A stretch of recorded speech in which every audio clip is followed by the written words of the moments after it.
Hello friends, मैं नहीं करूंगा आपको bore because I know you want to learn more. बस इस वीडियो को लास्ट तक देखें so that you should have fun more. तो दोस्तों, आज का जो मैं टॉपिक कवर करने जा रहा हूं वो मोस्ट इंपॉर्टेंट टॉपिक है, स्कोरिंग टॉपिक भी है और लेंदी भी है। तो स्टूडेंट्स की रिक्वेस्ट पे ये टॉपिक मैं बनाने जा रहा हूं जिसका नाम है joint stock company and its features. बहुत ही इंटरेस्टिंग टॉपिक है। यहाँ पे हम जॉइंट स्टॉक कंपनी की बात करें तो हम सबका जीवन इसके साथ जुड़ा है। जितनी भी बड़ी बड़ी कंपनियां हैं जिनके प्रोडक्ट्स हम यूज़ करते हैं, सुबह टूथब्रश से लेकर शाम होने तक, रात होने तक, आप जो टूथपेस्ट करते हो, टूथब्रश करते हो तो कोलगेट एक जॉइंट स्टॉक कंपनी है। मोबाइल आप किसी भी ब्रांड का यूज़ करो तो वो भी एक जॉइंट स्टॉक कंपनी है। नेटवर्क बेचने वाली कंपनी वो भी एक जॉइंट स्टॉक कंपनी है। शैम्पू, वॉशिंग मशीन एक्सेट्रा, घर में कई सारे प्रोडक्ट्स आप लेके आते हैं एज अ कंज्यूमर। तो इतने सारे प्रोडक्ट्स जो तुम्हारे घर में आते हैं, चाहे वो ब्यूटी प्रोडक्ट्स हो या कुछ और हो, इतने सारे प्रोडक्ट्स जो आप लेके आते हैं ब्रांडेड हो, तो ये सब के सब जॉइंट स्टॉक कंपनीज हैं। तो हम सब की लाइफ, हम सबका जीवन जॉइंट स्टॉक कंपनी के साथ जुड़ा हुआ है। इसलिए आपको इस चीज़ का ज़्यादा से ज़्यादा ज्ञान होना बहुत ज़रूरी है। तो चलिए स्टार्ट करते हैं दोस्तों। जॉइंट स्टॉक कंपनी को सबसे पहले हम देखेंगे उसका इंट्रोडक्शन की अगर हम बात करें तो सिंपल वर्ड्स में मैं आपको इसके बारे में बताना चाहूंगा। इंट्रोडक्शन शुरू करने से पहले कुछ इंपॉर्टेंट टर्म्स हैं। इंट्रोडक्शन शुरू करने से पहले कुछ इंपॉर्टेंट टर्म्स हैं। सबसे पहला पॉइंट आप देख रहे हो, प्रमोटर्स, फाउंडर्स, पायोनर्स किसे कहते हैं? ये वो लोग हैं जिनके दिमाग में आइडिया आया कि मेरे को लाइफ में कुछ बड़ा बिजनेस करना है। जैसे लेट श्री धीरूभाई अंबानी जो कि प्रमोटर फाउंडर हैं किसके? रिलायंस इंडस्ट्रीज लिमिटेड के। जो व्यक्ति कंपनी को फॉर्म करता है उसे हम कहते हैं प्रमोटर, फाउंडर या फिर पायोनर। एक से ज़्यादा हैं तो प्रमोटर्स, फाउंडर्स, पायोनर्स। इतना ही नहीं, अब धीरू भाई की जेब में पैसा बहुत कम था पर उनके आइडियाज़ में बहुत दम था। तो उन्होंने पब्लिक से पैसा लिया और पब्लिक को बोला मेरे कंपनी के शेयर्स खरीदो। तो जो लोग शेयर्स खरीदते हैं, शेयर्स में इन्वेस्ट करते हैं, उनको नाम दे दिया share holders. And share holders are the dash of the company, owners और members of the company. Public को बोला गया अगर आप हमारी कंपनी में पैसा लगाते हो तो आपको प्रॉफिट में से हिस्सा मिलेगा, यानी आपको डिविडेंड मिलेगा, क्योंकि आप मेरे कंपनी के मालिक हो। पैसा आपका, आइडिया और दिमाग हमारा। तो share holders are the dash of the company, owners और members of the company. 1 mark का ऑब्जेक्टिव आपको एग्जाम में पूछा जा सकता है। अब इतने सारे शेयर होल्डर्स खुद तो कंपनी को मैनेज नहीं करेंगे, तो मैनेज करने के लिए एक्सपर्ट्स लोगों को अपॉइंट किया जाता है जिसको हमने नाम दे दिया बोर्ड ऑफ डायरेक्टर्स। यानी कंपनी का मैनेजमेंट कंट्रोल किसके हाथ में दिया गया है? BOD, board of directors. ये लोग कंपनी का ब्रेन है।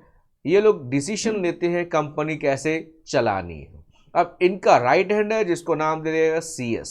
कंपनी सेक्रेटरी की हम बात कर रहे हैं, he is appointed by board of directors. ये डायरेक्टर्स के हिसाब से काम करता है। उन्होंने जो डिसीजन लिए उसको ये इंप्लीमेंट करता है और करवाता है बाकी के स्टाफ से। इतना ही नहीं, इतनी बड़ी कंपनी में पैसा कोई और लगा रहा है, मैनेज कोई और कर रहा है। पैसा कौन लगा रही है? पब्लिक, यानी शेयर होल्डर्स। मैनेज कौन कर रहे हैं? Board of directors. तो पैसे को देख के अच्छे अच्छे इंसान की नीयत, बाकी आप समझदार है। तो इसके लिए कानून बनाया गया, उस कानून को नाम दिया गया इंडियन कंपनीज एक्ट। इसके कई सारे वर्जन्स हैं। पहले जो था वो था इंडियन कंपनीज एक्ट 1956, फिर उसको अपग्रेड करके लाया गया इंडियन कंपनीज एक्ट 2013। अब लॉ बना दिया, कानून बना दिया, तो हर कंपनी उसको फॉलो करेगी? नहीं। तो कंपनी उन रूल्स को फॉलो करे, इसके लिए एक व्यक्ति को अपॉइंट किया गया जिसको नाम दिया गया ROC। मैं मेरी बात नहीं कर रहा हूं, वो नाम फुल फॉर्म स्क्रीन पे आपको दिख रहा है, रजिस्ट्रार ऑफ कंपनीज। तो सर आपको ROC क्यों बोलते हैं? यह भी एक लंबी कहानी है। वो क्या है कि मैं, बहुत पुरानी बात है, मैं यही टॉपिक सिखा रहा था 12th स्टैंडर्ड की बैच में। अभी तो ये 11th में टॉपिक आ गया, पहले 12th में आता था। एक स्टूडेंट गांव से कई महीनों बाद आया, तो हम लोग डिस्कस कर रहे थे कंपनीज के बारे में कि कंपनी फॉर्म करनी है तो कंपनी को रजिस्टर करना पड़ता है, तो किसके ऑफिस में जाएंगे? स्टूडेंट्स फटाफट से जवाब दे रहे थे, ROC के ऑफिस में जाएंगे। डॉक्यूमेंट्स किसके पास जमा करेंगे, आरओसी के पास जमा करेंगे। तो बंदे को रहा नहीं गया और उसने जोश में आके सवाल पूछा, sir what is the full form of ROC. और मैंने मजाक मजाक में बोल दिया आरओसी यानी राकेश सर ओसी वाले, और उस दिन से मेरा नाम हो गया आरओसी सर। उस दिन समझ में आया किसी के साथ मजाक नहीं करना कभी भी भारी पड़ सकता है, और उस दिन से ज़्यादा करके लोग मुझे आरओसी सर के नाम से ही बुलाते हैं। इसके लिए चैनल में नीचे आपको कई बार शॉर्ट फॉर्म में वो नाम दिख जाता है। चलिए आगे बढ़ते हैं दोस्तों। तो ये कुछ इंपॉर्टेंट टर्म्स थे, ये आपको पता होने चाहिए टॉपिक शुरू करने से पहले। आगे देखते हैं। Next is meaning of joint stock company. ये मीनिंग आपने समझ लेना है, एकदम सिंपल है। ये जानबूझ के वर्ड्स को हाईलाइट किया गया है। It is an incorporated voluntary association which is an artificial person created by law having common seal and perpetual succession. Incorporation का मतलब होता है रजिस्ट्रेशन। एक एक वर्ड का मीनिंग बता रहा हूँ, तो मीनिंग में जो वर्ड्स हैं उनका मैं आपको मीनिंग बता रहा हूँ। क्या जमाना आ गया भाई। इनकॉर्पोरेशन का मतलब होता है registration, and registration of joint stock company is compulsory as per companies act. ठीक है। वो ये वॉलंटरी का मतलब होता है एज पर ओन विश। यहाँ पे लोग अपनी मर्जी से कंपनी के शेयर होल्डर बनते हैं, किसी को कोई जोर जबरदस्ती नहीं है। आप जब चाहो कंपनी के शेयर होल्डर बन सकते हो, उसके लिए शेयर्स खरीदने पड़ेंगे, जब चाहो कंपनी को छोड़ के जा सकते हो। तो ये वॉलंटरी एसोसिएशन है, यानी लोग अपनी मर्जी से इस कंपनी के साथ जुड़ते हैं। जब चाहो जुड़ सकते हो, जब चाहो कंपनी छोड़ के जा सकते हो। Which is an artificial person. Company का आर्टिफिशियल पर्सन है। हम सब कौन है, नेचुरल पर्सन, जबकि कंपनी क्या है, आर्टिफिशियल पर्सन है। क्योंकि एक कंपनी का जन्म हमारी तरह नहीं हुआ है। हम लोगों का जो जन्म हुआ है, हम 9 महीने माँ की पेट में रह के आए, तो नेचुरल प्रोसेस से हमारा जन्म हुआ, तो हम नेचुरल पर्सन है। लेकिन धीरू भाई अंबानी ने कुछ लीगल फॉर्मेलिटीज़ को कंप्लीट किया उस टाइम पे, और कंपनी को फॉर्म किया, कुछ कागजी कार्रवाई की। तो ये आर्टिफिशियल पर्सन है which is created by law having common seal. Friends, common seal क्या होता है, ये कंपनी का रबर स्टैंप है या ये कंपनी का सिग्नेचर है। एक मार्क का ऑब्जेक्टिव है। Common seal act as a signature of a company. इतना ही नहीं, लास्ट वर्ड आपको दिया गया परपेचुअल सक्सेशन का मतलब होता है long and continuous life. Company हजारों साल चल सकती है, किसी के जीवन मरण से कंपनी को कोई फर्क नहीं पड़ता। कल को किसी शेयर होल्डर की, डायरेक्टर की डेथ हो जाए, कल को किसकी दिमागी हालत खराब हो जाए, कोई कंपनी छोड़ के चला जाए, कंपनी को कोई फर्क नहीं पड़ेगा। लोगों का क्या है, आते जाते रहते हैं। ये डायलॉग का इस्तेमाल कहीं और इस्तेमाल ना करें, किसी को फील हो सकता है। पता चला पड़ोस में कोई मर गया और किसी ने बताया सो एंड सो व्यक्ति एक्सपायर हो गया, और आपने बोल दिया। इंसान का क्या है, आते जाते रहता है। फिर आपको जो प्रसाद मिलेगा उसके लिए मैं जवाबदार नहीं हूँ। आगे बढ़ते हैं दोस्तों। अब इंट्रोडक्शन में कुछ चीज़ें मैं आपके सामने क्लियर कर दूं। मीनिंग तो मैंने आपको बता दिया। इंट्रोडक्शन में जो चीज़ें आप स्क्रीन पे देख रहे हैं ये भी आपको मैं ऑलरेडी बता चुका हूं। कैपिटल यानी पैसा is contributed bye share holders and company is manage by board of directors, यानी पैसा कोई और लगा रहा है, मैनेज कोई और कर रहा है। तो टोटल कैपिटल है कंपनी का, उसको नाम दे दिया शेयर कैपिटल। इसको डिवाइड किया स्मॉल यूनिट्स यानी स्मॉल पार्ट्स में, जिसको नाम दे दिया गया शेयर्स। एंड लास्ट पॉइंट आपको पता है, registration of joint stock company is compulsory. आगे बढ़े दोस्तों। अब दो तरह की कंपनियां होती है, private company and public company. Private company यहाँ पे फैमिली मेंबर्स होते हैं, पब्लिक कंपनी यानी पैसा पब्लिक से लिया जाता है। ये फर्क है, दोनों प्राइवेट सेक्टर में आते हैं फ्रेंड्स, दोनों प्राइवेट सेक्टर में आते हैं।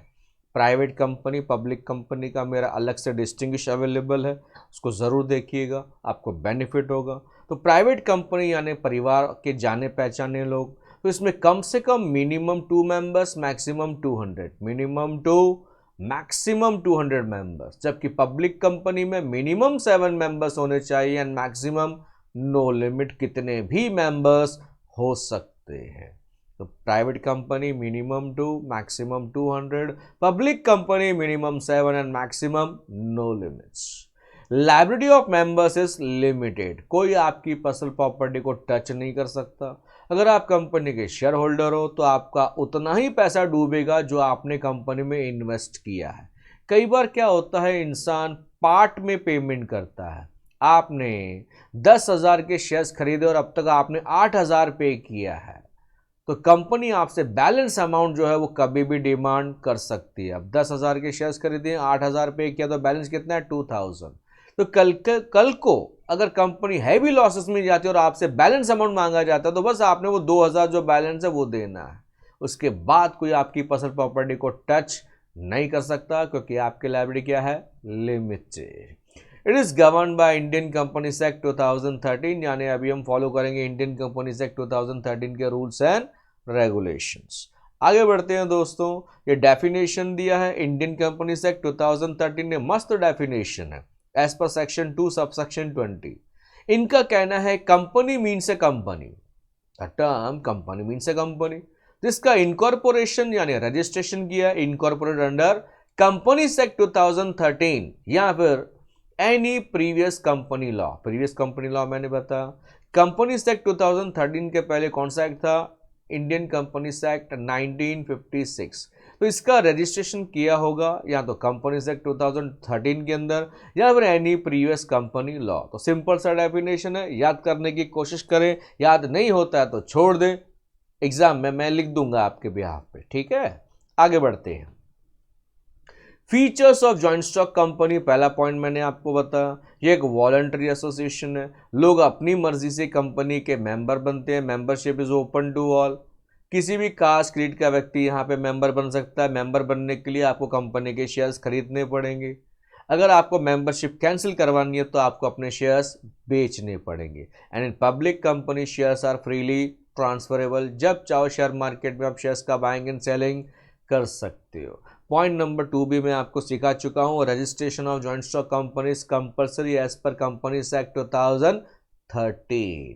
Point number 3 is registered office. Company का जो मेन ऑफिस होता है, हेड ऑफिस होता है ना, उसको हम बोलते हैं रजिस्टर्ड ऑफिस। यहाँ पे कंपनी के सारे रिकॉर्ड्स होते हैं, हर चीज का रिकॉर्ड अगर आपको कंपनी का देखना है, चेक करना है, तो आपको कंपनी के कौन से ऑफिस में जाना पड़ेगा?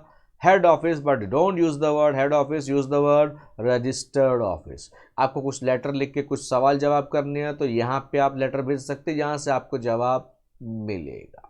तो यहाँ पे सारे रिकॉर्ड्स होते हैं, जो मीटिंग ली जाती है उनके रिकॉर्ड्स होते हैं, शेयर होल्डर्स का रिकॉर्ड होता है, रजिस्टर ऑफ मेंबर्स वगैरह यहाँ पे रखा जाता है, बहुत सारी चीज़ें यहाँ पे अवेलेबल होती है। Next point is company artificial legal person है। कंपनी कौन है? आर्टिफिशियल पर्सन है, because it exist in the ice of law. Company के नज़र में कानून की नज़र में कंपनी एक व्यक्ति है। कानून की नज़र में कंपनी एक व्यक्ति है, लेकिन वो कौन सा पर्सन है? लीगल पर्सन है। इसका मतलब क्या? ये लीगल पर्सन जो है, ये आर्टिफिशियल पर्सन जो है, नेचुरल पर्सन की तरह काम कर सकते हैं। किसी से लोन लेना हो तो कंपनी लोन ले सकती है, किसी को काम पे रखना हो तो काम पे रख सकते हैं। तो कंपनी भले ही आर्टिफिशियल लीगल पर्सन है, लेकिन वो किसी भी नेचुरल पर्सन की तरह काम कर सकते हैं, जो भी उसके ऑफिस बेरर्स है, यानी जो ऑफिस को संभालते हैं, जो कंपनी को मैनेज करते हैं। Point number 5 is separate legal status. Company को अपनी एक अलग पहचान दी गई जब उसका रजिस्ट्रेशन किया गया।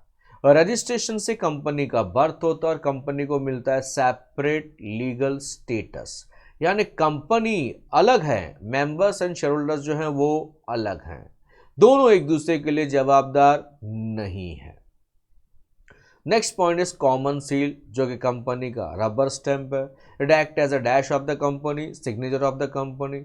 जब भी ये ठप्पा लगाया जाएगा इंपॉर्टेंट डॉक्यूमेंट पे, it has to be witnessed by 2 directors whenever this seal is affixed on all important documents। यानी जब भी ये ठप्पा रबर स्टैम्प लगाया जाएगा इंपॉर्टेंट डॉक्यूमेंट पे, विटनेस के तौर पे 2 डायरेक्टर्स का साइन लेना बहुत ज़रूरी है।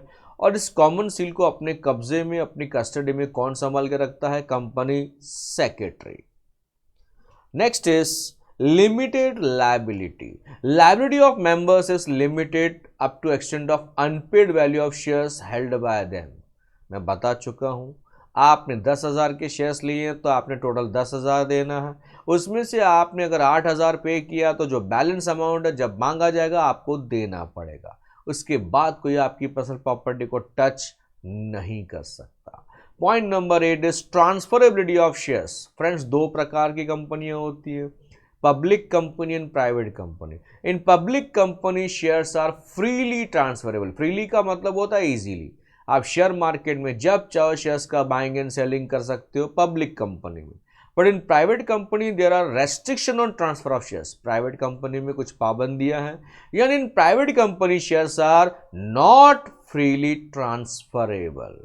पॉइंट नंबर 9 में मैं आपको बता चुका हूं, separation of ownership and management. Ownership किसके हाथ में? जिन्होंने कंपनी में पैसा लगाया। किसने पैसा लगाया? शेयर होल्डर्स ने। लेकिन मैनेजमेंट किसके हाथ में? जो कंपनी को मैनेज कर रहे हैं। कौन मैनेज कर रहे हैं? Board of directors. Who are the board of directors? Elected representatives of shareholders. यानी पैसा कोई और लगा रहा है, मैनेज कोई और कर रहा है। पॉइंट नंबर 10 भी मैं आपको बता चुका हूं, परपेचुअल सक्सेशन यानी long and continuous life. Company हजारों साल तक चल सकती है। कंपनी आर्टिफिशियल पर्सन है, कंपनी को हार्ट अटैक आता ही नहीं है क्योंकि कंपनी के पास हार्ट है ही नहीं। कंपनी को डायबिटीज नहीं होती क्योंकि कंपनी के पास शरीर भी नहीं है। धीरू भाई अंबानी की डेथ के बाद कंपनी चल रही है? नहीं सर, वो तो दौड़ रही है। तो किसी के भी जीवन मरण से कंपनी को फर्क नहीं पड़ता, चाहे वो डायरेक्टर हो, चाहे वो सेक्रेटरी हो, चाहे वो मेंबर हो। तो लोगों का क्या है, आते जाते रहते हैं। आगे बढ़ते हैं friends. Point number 11 is membership. Already आपको बताया गया है, दो तरह की कंपनियां होती हैं, private and public company. Private company में minimum 2 maximum 200, minimum 2 maximum 200। Public company में minimum 7 and maximum no limit on members, कितने भी हो सकते हैं। जैसे रिलायंस कंपनी के more than 70 lakh share holders है, ओनली 70 लाख शेयर होल्डर्स से भी ज्यादा ऐसा हो सकता है। तो फ्रेंड्स, ये थे features of joint stock company with introduction and definition. मैंने सिंप्लीफाई करके ये चीजें आपको समझाने की कोशिश की। अगर आपको ये वीडियो अच्छा लगा हो तो इसको लाइक करें, शेयर करें, सब्सक्राइब करें। Thank you all for your love and support.